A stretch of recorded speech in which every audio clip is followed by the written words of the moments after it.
Hallelujah. Kí a kó àbọ̀ sórí Salvation Cause Outreach.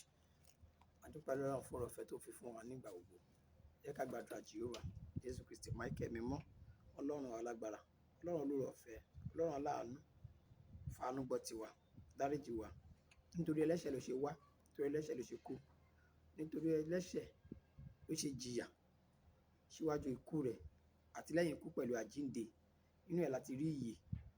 Àwa bẹ̀ ọ́ lábẹ́ ọ̀rọ̀ rẹ kan náà tó ti sọ, tí a tún ń yẹ̀wò, tí a ń gbé yẹ̀wò, tí a ń jíròrò nínú rẹ̀. Nítorí òun náà ni ọ̀nà náà fún wa, tí ó tọ́ wa sọ́nà ọ̀dọ̀ rẹ síbi ìyè. Jọ̀wọ́ jẹ́ kí ẹ̀mí ọ̀rẹ́ rẹ jẹ́ kó balẹ̀ wá. Nígbà tí a fẹ́ sọ, ká lè sọ bí ìpinnu rẹ, ká lè sọ ìpinnu rẹ nínú ọ̀rọ̀ náà, ká lè mú ìmọ̀ rẹ gbogbo rẹ ṣẹ, àti pẹ̀lú bí àti olùgbọ́ orí kọ̀ọ̀kan mú wa yè níkẹyìn, ká lè máa yin orúkọ rẹ ní orúkọ Jésù Kristi Olúwa wa. Àmín. Jehovah.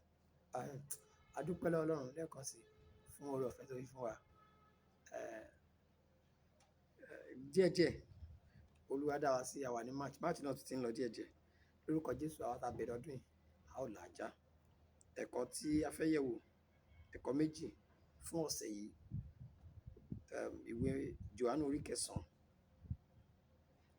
láti ẹsẹ̀ ìkarùndínlógójì,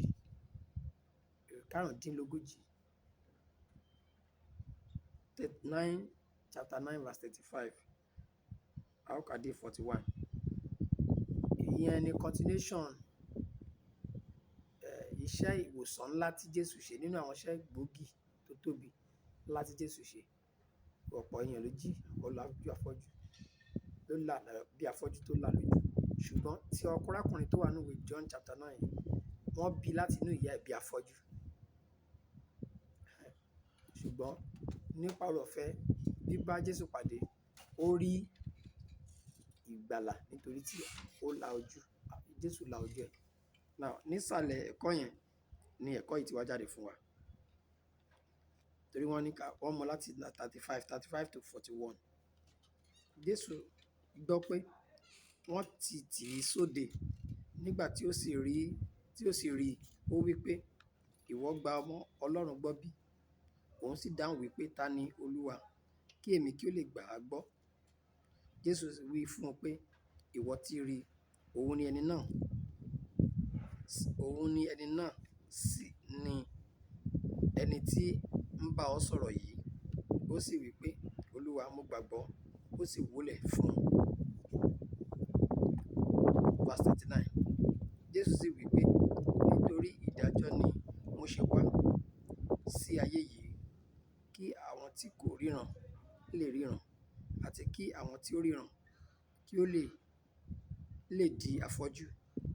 Nínú àwọn Farisí tí ó wà lọ́dọ̀ rẹ̀ gbọ́ nǹkan wọ̀nyí, wọ́n sì wí fún un pé, àwa pẹ̀lú fọ́jú bí? Jésù sì wí fún wọn pé, ìbá ṣe pé ẹ̀yin fọ́jú, ẹ̀yin kì bá ti ní ẹ̀ṣẹ̀.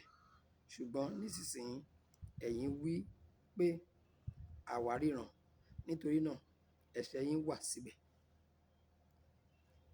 Interesting. Jésù lajú afọ́jú, ẹni tí kò ríran láti inú ìyá ẹ̀ wá. Wọ́n bi pé, ṣé ìwọ ni? Ṣé o rí wa? Ó lóun rí wọn. Wọ́n tún lọ bí àwọn òbí ẹ̀. Àwọn òbí ẹ̀ wí pé, kì í ṣọmọdé, ó ti fẹ́ẹ̀ pé 40, ẹ lọ bá.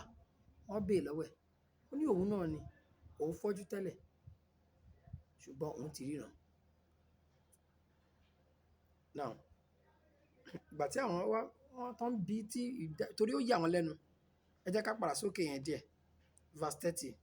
And the man answered and said unto them, why hearing is a marvelous thing, that ye know not from thence he is, and yet he hath opened mine eyes. Verse 31.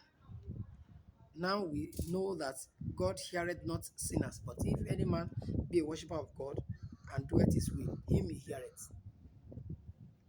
A mọ̀ wípé nítòótọ́ nǹkan orí ó fọ́jú tẹ́lẹ̀, ṣùgbọ́n ó ti ríran. Ṣùgbọ́n a mọ̀ pé Ọlọ́run kì í gbọ́ ti ẹlẹ́ṣẹ̀. Ṣùgbọ́n bí èèyàn kan bá jẹ́ olùsìn sí Ọlọ́run, tí ó sì ń ṣe ìfẹ́ rẹ̀, òun ni ó máa ń gbọ́ tirẹ̀. Ìyẹn mean pé ẹni tó ṣiṣẹ́ yìí, Jésù tó ṣiṣẹ́ yìí, ẹ gbàgbọ́. ènìyàn Ọlọ́run, ṣùgbọ́n síbẹ̀ àìgbàgbọ́ ṣì wà lọ́kàn. Ohun tí ẹ̀kọ́ yìí sọ fún wa ni pé àwa tí Ọlọ́run ṣe ní ẹni ìyàsọ́tọ̀, we that are believers. Àwọn Farisí ẹni ìyàsọ́tọ̀ ni wọ́n. Àwọn náà jókòó ti òfin ilẹ̀ Israẹli. Ìwé wà lọ́wọ́, according to the letters they could see, wọ́n lè ríran. Ṣùgbọ́n Jésù sọ pé òun wà ní pé òun wá kí àwọn tó ríran kó lè fọ́jú, àti kí àwọn tó fọ́jú kó lè ríran. Àwọn tí wọ́n mọ̀ pé àwọn mòye, tó rò pé àwọn ní ìmòye, wọ́n jẹ́ bí afọ́jú síbẹ̀. Àwọn Farisí wọ́n jẹ́ bí afọ́jú síbẹ̀ torí nǹkan tí ẹ̀mí òye wọn, nǹkan tó kanú ẹ̀kọ́ pápá kò mọ̀ wọn ò mọ̀. Wọ́n síbẹ̀ wọ́n gbé òfin dání. Ẹ̀yin fúnra yín sọ wípé tí èèyàn bá jẹ́ ènìyàn Ọlọ́run kì í gbọ́ ti ẹlẹ́ṣẹ̀, ṣùgbọ́n àwọn mọ̀ pé bí èèyàn kan bá jẹ́ olùsìn Ọlọ́run tó sì ń pa òfin rẹ̀ mọ́, tó ṣe ìfẹ́ rẹ̀, òun ló máa ń gbọ́ tiẹ̀. So èèyàn Ọlọ́run dẹ̀ gbọ́ ti èèyàn lẹ́sẹ̀kẹsẹ̀, ẹni tí ò ríran rí. Ẹ̀yin náà dẹ̀ rí i pé nínú gbogbo nǹkan tẹ́ ti kà àbí tẹ́ ti mọ̀ láti ìgbà táyé ti ṣẹ̀ ni pé ẹni tó là lójú ní ẹni tó ti ríran rí, kì í ṣe ẹni tó bí bí afọ́jú. Jésù wá ṣe àánú yìí, síbẹ̀ ẹ ò gbàgbọ́. Àwa náà lénìí jẹ́ a gbàgbọ́. So bí a ò bá ti gbàgbọ́, a ti yọra wa kúrò nínú, we made ourselves to be cast out of the elect, because oṣù yìí, the month of separation, oṣù ìyàsọ́tọ̀.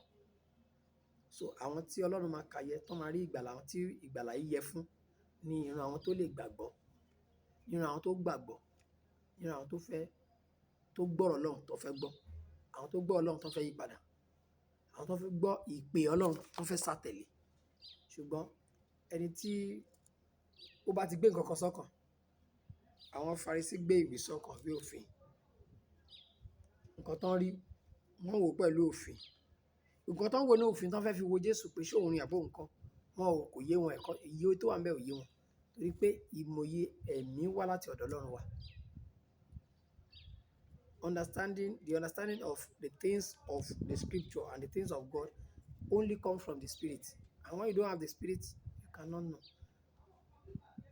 Ìyẹn ló ní jọmọ́ sọ pé ẹni tó lẹ́ẹ̀mí rẹ̀ yóò sì rí ògo rẹ̀. So ẹni tó lẹ́ẹ̀mí ẹnìkan ló lè rí ògo ẹ̀. Ògo tó dẹ̀ sọ yẹn kì í ṣògo ara, ògo ẹ̀mí. Orin jọmọ́ kan sọ pé láti ṣògo ìkẹyìn. So ẹni tó fẹ́ ṣògo ìkẹyìn, ògo ìkẹyìn kò í ṣògo ara, because gbogbo alámọ̀ pé ìkẹyìn tó ń sọ kì í ṣe ọ̀rọ̀ afẹ́kọ́lé. Wọ́n ti, àwọn ẹgbẹ́ mi ti kọ́lé, tí bá kọ́ tèmi ní after 50 years, ilé kan àtijọ́ donílé, kì í ṣe ọ̀rọ̀ kan yé yìí. Òpin gbogbo ìrìn àjò wa yìí, òpin ẹ̀ yóò sì rí lóṣù láti ṣògo ìkẹyìn. Náà ẹni tó fẹ́ ṣògo ìkẹyìn, ẹni tó fẹ́ rí nǹkan ẹ̀mí, ẹni tó yẹ nǹkan ẹ̀mí fẹ́ yé, ó máa jẹ́ ẹni tó gbàgbọ́, kì í ṣe ẹni tó gbèwé lọ́wọ́, kò ṣe ẹni tó gbófin bí àwọn Farisí. Now let's look at nǹkan tí ó tún sọ fún wa bẹ́ẹ̀. Ìgbà tí wọ́n wá sọ yẹn, àwa mọ̀ pé since the world began, was it not hard that any man opened the eyes of one that was born blind? If this man were not of God, he could do nothing. Ìgbà tọ́kùnrin yẹn sọ bẹ́ẹ̀, wọ́n wá sọ pé, they answered and said unto him, thou wast altogether born in sins. Dost thou teach us? And they cast him out. Ìyẹn túmọ̀ sí pé ìgbà tí wọ́n bá ọkùnrin sọ̀rọ̀, ọkùnrin sọ pé a mọ̀ pé Ọlọ́run kì í gbọ́ tẹlẹ́ṣẹ̀, ṣùgbọ́n ẹni tó bá ń jẹ́ olùsìn Ọlọ́run tó sì ń ṣe ìfẹ́ rẹ̀, òun ní máa ń gbọ́ tirẹ̀. Ó dẹ̀ ti mọ̀ pé láti ìgbà táyé ti bí, tí ayé ti wà, wọn lájú ẹni tí kò ríran rí bí kò ṣe ẹni tó ríran rí náà lájú ẹ̀, tó bá fọ́jú náà tún lájú ẹ̀. So tí ọmọ ènìyàn yìí, Jésù yìí ò bá wá láti ọ̀dọ̀ Ọlọ́run, kò lè ṣe nǹkan tó ń ṣe. Wọ́n ní ìwọ tán bí sínú ẹ̀ṣẹ̀ ó fẹ́ máa kọ́ àwa. Ìyẹn túmọ̀ sí pé wọ́n prove ló fún ọkùnrin afọ́jú yẹn pé àwọn kì í ṣe ẹlẹ́ṣẹ̀. Ìyẹn Jésù sọ nísàlẹ̀ yẹn nínú ẹ̀kọ́ tèmi pé ye were blind. If ye were blind, ye should have no sin. But ye now say, we see, therefore your sins remaineth in you. So àwọn tí wọ́n sọ̀rọ̀ bí ẹni mímọ́, wọ́n sọ̀rọ̀ bí ẹni tí kò ní ẹ̀ṣẹ̀, wọ́n sọ pọ́kùnrin bí sínú ẹ̀ṣẹ̀. Ṣùgbọ́n ẹni tí ó wá fẹ́ máa kọ́ wa ni, àwa ta gbé òfin dání, wọ́n ló fẹ́ máa kọ́ wa pé báyìí ni a fi máa mọ̀ ẹni tí Ọlọ́run gbọ́ tiẹ̀ abẹ́ni tó ń ṣe ti Ọlọ́run pé ìwọ kọ́ ló máa kọ́ wa nìyẹn. Wọ́n wá lé jáde because the opening verse in this text, verse 35, ó sọ pé and Jesus heard that they had cast him out. Wọ́n lé ọkùnrin yẹn jáde láàrin wọn. Wọ́n ti interview ẹ̀, wọ́n ti rí pé òótọ́ ló ríran. Ó ti sọ fún wọn pé òun ò mọ̀ bóyá èèyàn Ọlọ́run tàbí kò ṣe Ọlọ́run, ṣùgbọ́n òun ló lajú òun. Ó ní kò rí òun dẹ̀ ríran. Wọ́n lé jáde.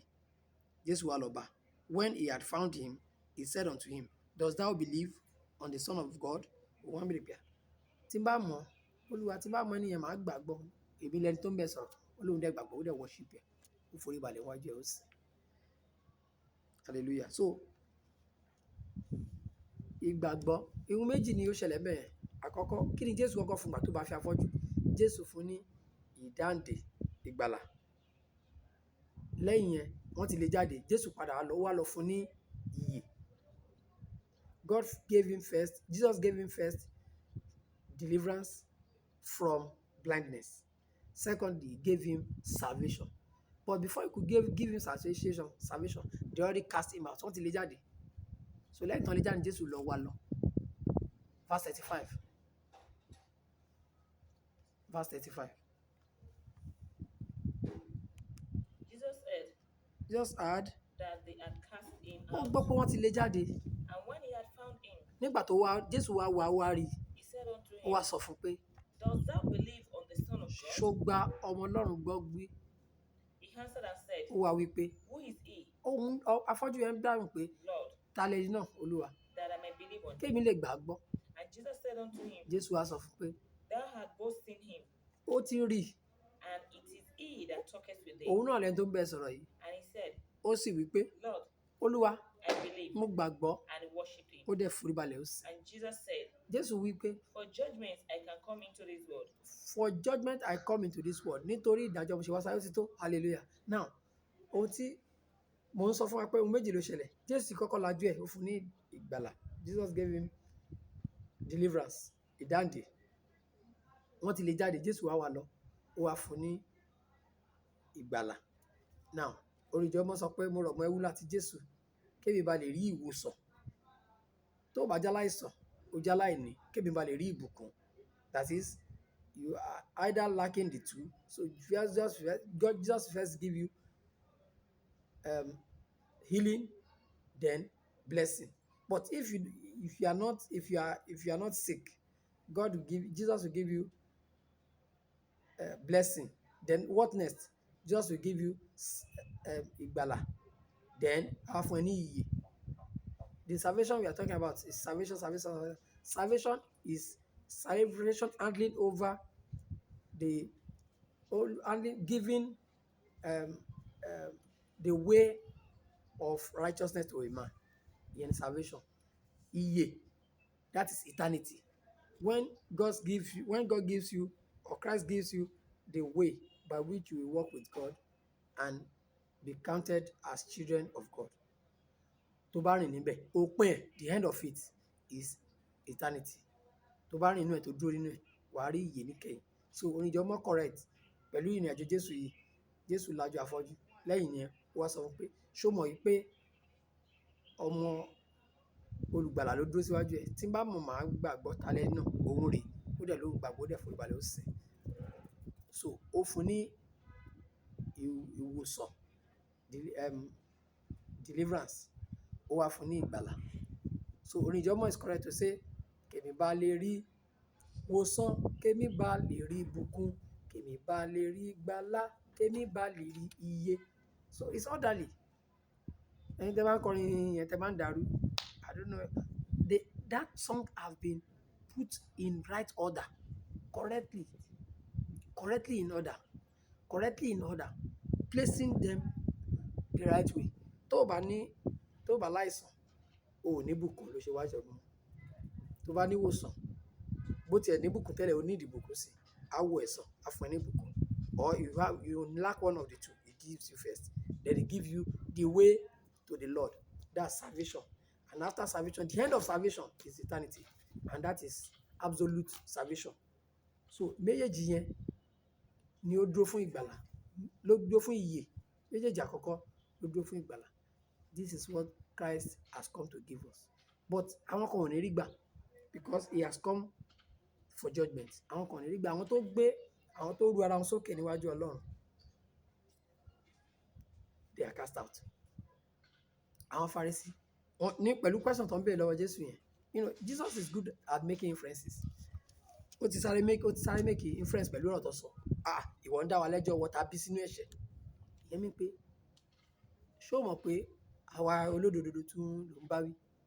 Ó ní ẹ̀gbà tẹ́lẹ̀ sọ pé ẹ̀yin ò ríran, pẹ́yìn ríran. If ye were blind, ye should have no sin. Kò yẹ kẹ́ ní ẹ̀ṣẹ̀ tẹ́ bá ríran. Ṣùgbọ́n now ye say, we see, therefore your sin remaineth. Ẹ sọ pé ríran. Nítorí náà ẹ̀ṣẹ̀ yín wà nínú yín. So ẹni tó máa rí ìgbàlà kì í ṣe ẹni tó rú ara ẹ̀ ga níwájú Ọlọ́run tàbí níwájú Jésù, ẹni tó rí ara ẹ̀ sílẹ̀, ẹni tó gbàgbọ́ ló máa rí ìgbàlà. Ìgbàlà wà fún gbogbo ènìyàn, ṣùgbọ́n gbogbo èèyàn kọ́ ló lè rí ìgbàlà. Ó ti pèsè ohun rere sílẹ̀ fún wa, ìjọ mímọ́, adé mímọ́ ìyè náà, ṣùgbọ́n gbogbo èèyàn kọ́ ló máa rí adé mímọ́ yẹn gbà. Nítorí pé some will fall by the wayside, some will fall and backslide, they will go back.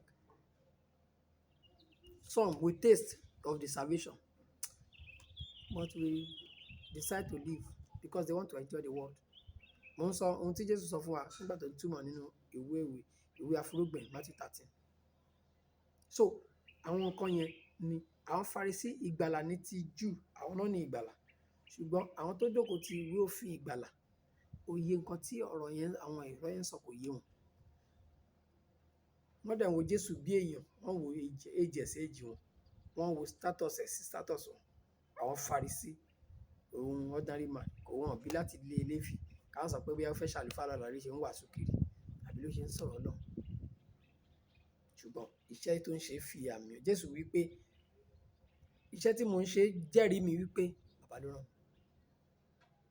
So wọ́n á wo afọ́jú pé afọ́jú ìwọ náà ti fẹ́ máa kọ́ wa ní àwa ta ni ìgbàlà, àwa ta ni. So wọ́n claim pé àwọn ríran. That's why I said I have come that they which see, for judgment I am come into this world, that they which see might not see. Fún àwọn tó ríran kó má lè di afọ́jú bí àwọn Farisí. Wọ́n claim pé àwọn ríran, ṣùgbọ́n nítorí àìgbàgbọ́ àlọ́kàn wọn di afọ́jú sí nǹkan ẹ̀mí nítorí pé nǹkan ẹ̀mí ò yé wọn. The things of God are spiritual things, and as a result, only spiritual persons will be able to understand and benefit therein. That was what John chapter 9, verse 35 to 41 teaches us. Now let's go to the scripture of Friday, 21st of March. Friday, 21st of March.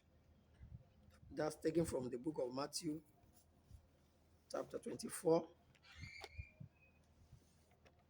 Chapter 24, verse 44 to 51. Let me read. Therefore, be ye also ready, for in such an hour as ye think not, the Son of Man cometh. Who then is a faithful and wise servant, whom his Lord hath made ruler over his household, to give them meat in due season? Blessed is that servant, whom his Lord, when he cometh, shall find so doing. Verily I say unto you, that he shall make him ruler over all his goods. 48. But if that evil servant shall say in his heart, my Lord delayeth his coming. 49. He shall begin to smite his fellow servants, and to eat and drink with the drunken. 50. The Lord of that servant shall come in one day, when he looketh not for him, in an hour that he is not aware of. 51, the last verse. And shall cut him asunder, and appoint him his portion with the hypocrites. There shall be weeping and gnashing of teeth. Hallelujah. That's the word. That's the word of the Lord. All of us have been called to the field to work. And as we work, to watch. Couple of weeks ago, I read the book of Nehemiah again, and I saw the level of preparation and that Nehemiah did. And eventually, when the gates were being laid and raised with the gates and all that, when they heard of the conspiracy of Tobiah and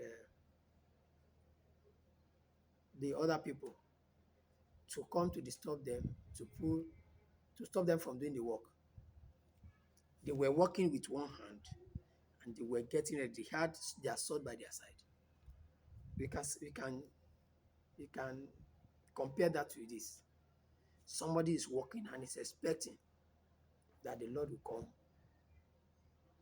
at a time unannounced. The Lord is coming truly, but it's coming at a time unannounced. Oríjọ mọ́ ṣàlàyé náà fún wa.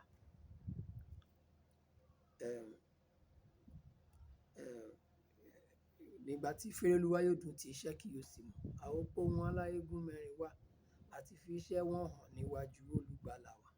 Nígbà tí fèrè yóò dún mi wà níbẹ̀. Ó kàn sọ pé nígbà tí, kò sọ ìgbà tó ń bọ̀. And I've also said in one of our series that the Bible did not tell us the actual time that Christ was born. The hymn told us, made us understand that it was at 12 o'clock that Christ was born. But about his coming, he continued to say the same thing that the Lord said. That time, nobody knew. The hour, nobody knows. And no one will know. Kò sẹ́ni tó mọ̀, kò sẹ́ni tó tíì mọ̀, kò sẹ́ni tó máa mọ̀. Ṣùgbọ́n ó ń bọ̀. Wọ́n kọ́ lákọrin, ó ń bọ̀ lọ́jọ́ kan.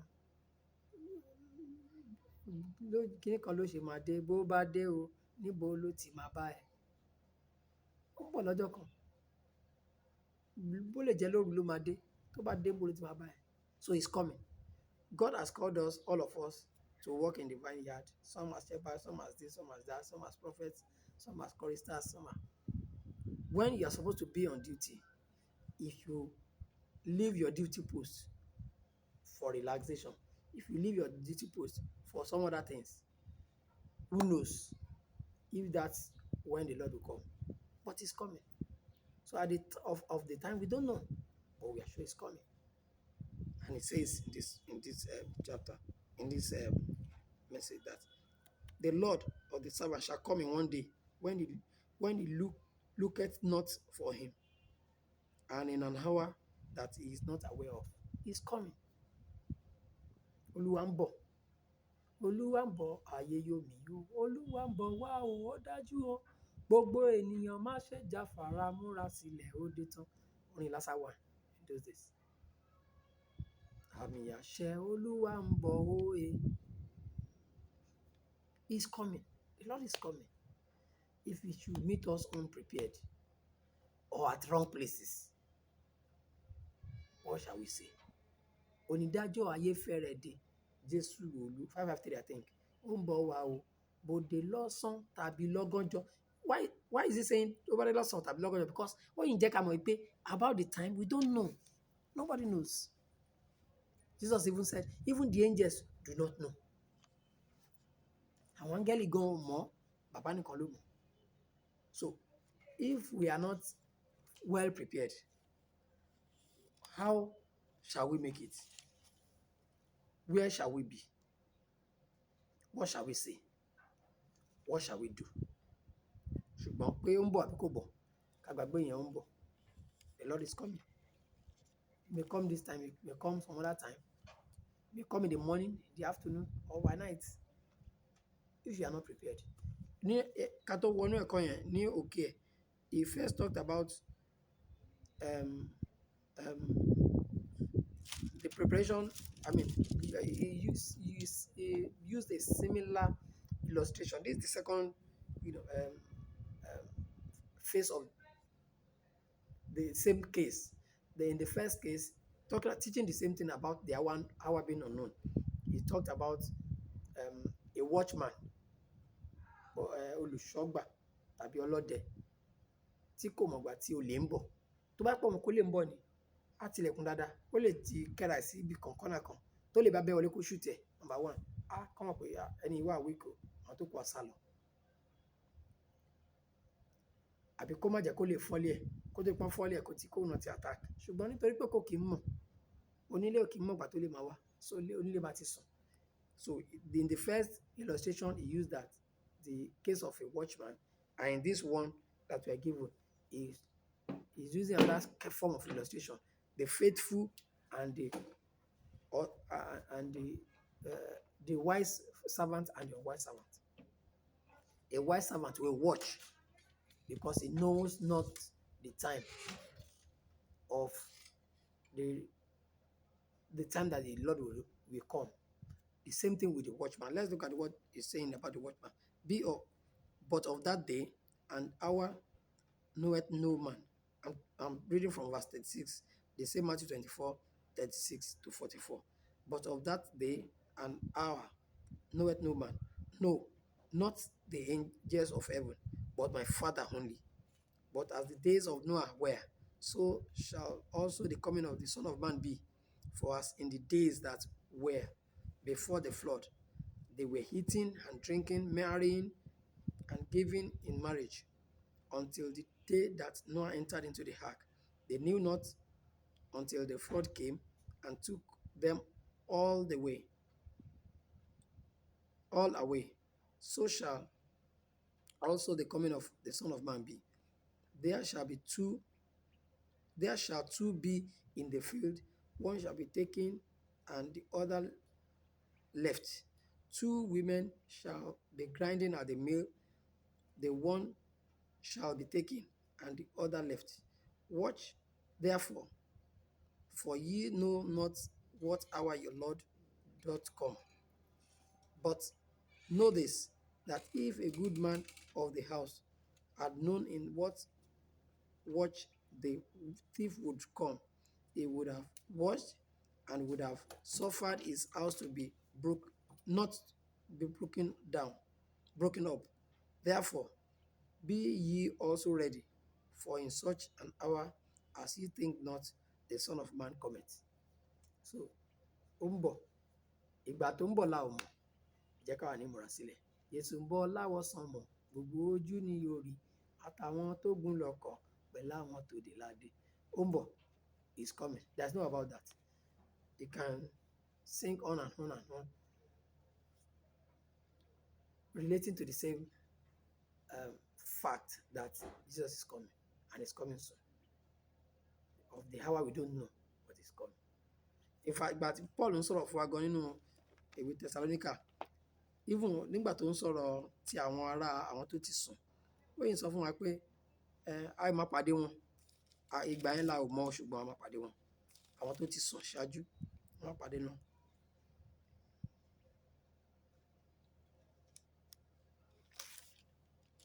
Let's look at it. The coming of the Lord. 1 Thessalonians chapter 4. Let me take from verse 13. 1 Thessalonians chapter 4 from verse 13. But I would not have you to be ignorant, brethren, concerning them that are asleep, that ye sorrow not, even as others which have no hope.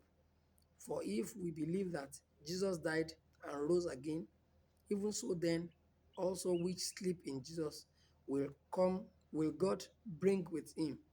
For this we say unto you by the word of the Lord, that we which are alive and remain unto the coming of the Lord shall not prevent them which are asleep. For the Lord himself shall descend from heaven with a shout, with the voice of the archangel, and with the trump of God. That's the trumpet of God. And the dead in Christ shall rise first. Then we which are alive and remain shall be caught up together with them in the clouds to meet the Lord in the air. So shall we ever be with the Lord. The last verse 18. Wherefore, comfort one another with these words.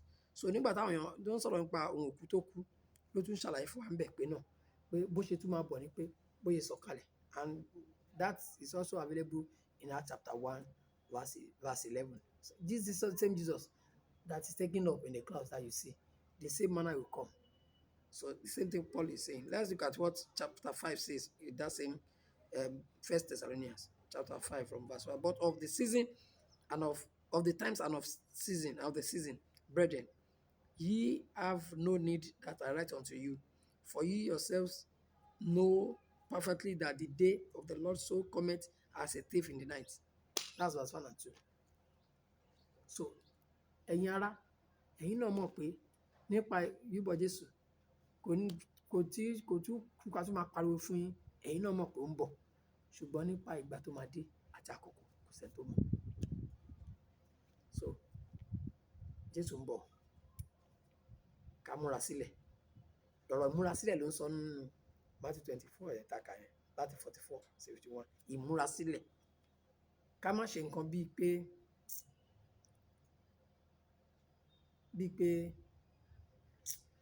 nǹkan tó ń ṣe ẹ̀rẹ́ kémi náà máa bẹ̀ máa jẹ́ ìwọ̀n lọ́la. Má postpone nǹkan kan. Ó lè jẹ́ ìgbà tí ìwọ máa sọ pé ó máa sùn. Ohun tó wá funny ni pé tó bá ti ń wà steadfast láti jọjọ́ tó ti ń wà nígbà tó ṣe gbogbo program, tó ti ń dúró sí gbogbo program, tó bá di ìgbà Jésù bá dé tó yẹ kó gbà ẹ lọ sùn. Ẹ wo mi lè ṣe lé níjà rẹ̀.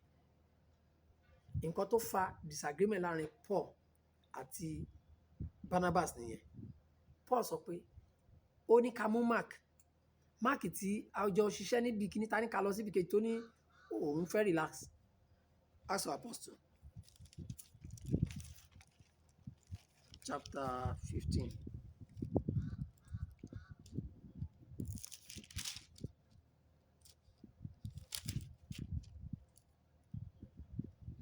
I will read from verse 15, Acts of Apostles chapter 15 from verse 37. And Barnabas determined to take with them John, whose surname was Mark. But Paul thought not good to take him with them, who departed from them from Pamphylia and went not with them to the work. So that was the allegation that Paul had against John, that John will not go with us. John, who's also Mark, that Mark or John will not be part of us. Barnabas, let's leave him. Let's take Silas. Barnabas, but the boy must understand that. Understand, but ó yọ̀lẹ. Ó lè jẹ́ family ló fẹ́ lọ wò. Ó lè jẹ́ ìyàwó ẹ̀. Ó lè jẹ́ àwọn ọmọ ẹ̀. Jésù dẹ̀ sọ pé ẹnikẹ́ni tó bá fi ìyàwó sílẹ̀, fi àwọn ọmọ sílẹ̀, fi òbí sílẹ̀, fi ilé sílẹ̀, nítorí iṣẹ́ ìrìnyìí pé á gba double ẹ̀ láyé, á gba púpọ̀ ẹ̀ lọ́run. So irú èèyàn bẹ́ẹ̀ Paul ń try àti yẹra fún. Ẹ má mi lè mú. Ó mọ̀ pé iṣẹ́ gbogbo wa ni ajọ́ ń lọ ni, òun lòun ò lè lọ. Ká tí wá fẹ́ lọ bómi ká tí wá mú dání náà. I would rather take Silas. Barnabas continued to say, no, let's take him. The argument was so severe and departed. So Barnabas took John. Paul took Silas.